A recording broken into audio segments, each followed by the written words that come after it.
साहेब नमस्कार. नमस्कार. आपला परिचय द्या. माझं नाव बालाजी श्रमात्रे, मुक्काम पोस्ट उंबरखेड, हां. तालुका निफाड, जिल्हा नाशिक. हां मी फार्म ग्रुपचे अपटेक 90 हां मागच्या वर्षी सुधाकरसाठी वापरले होते. मला खूप छान रिझल्ट आले. त्यामुळे मी या वर्षी पर्पल, शरद हं. या सर्व प्लांटसाठी वापरले.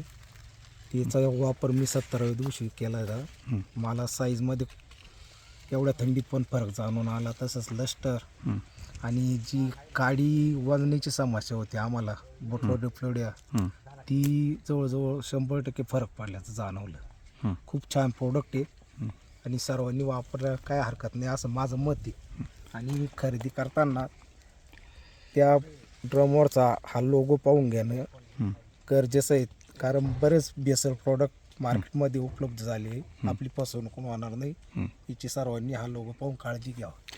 आता मला सांगा, हा जो तुम्ही पेपर रॅपिंग केलेला प्लॉट आहे काय, हा जो पूर्णपणे पेपर रॅपिंगचा प्लॉट आहे आणि हा आपण इथं पेपर ओपन केला आहे, ह्याच्यामध्ये तुम्हाला काय काय बदल जाणवते तरी? याचे 70व्या दिवशी आम्ही ॲप्लिकेशन केलं तर तेव्हा साईज 15-16 MM आसपास होती हां. जवळजवळ. आज ती 22 ते 23 MM साईज आहे. आणि लस्टर पण खूप छान आलं आहे आणि कलर एकसारखा येईल असा अंदाज आहे. अजून 15 दिवसांना अजून एक ॲप्लिकेशन करणार आहे मी, तेव्हा आपल्याला पूर्ण अंदाज येईल. शेतकऱ्यांनी काय वापरायला पाहिजे?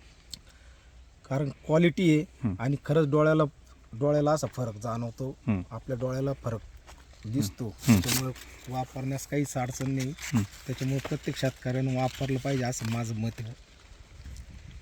वजनात वाढ मिळेल? हो, 100%. आता साईज गर भरला म्हणजे वजनात. बरं, तुम्ही फार्म डी मॅग्रोचं अजून कोणतं प्रोडक्ट वापरलं काय?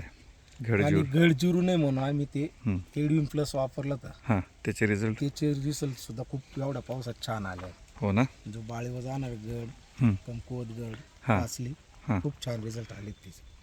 चालेल. ओके, थँक्यू साहेब. ओके.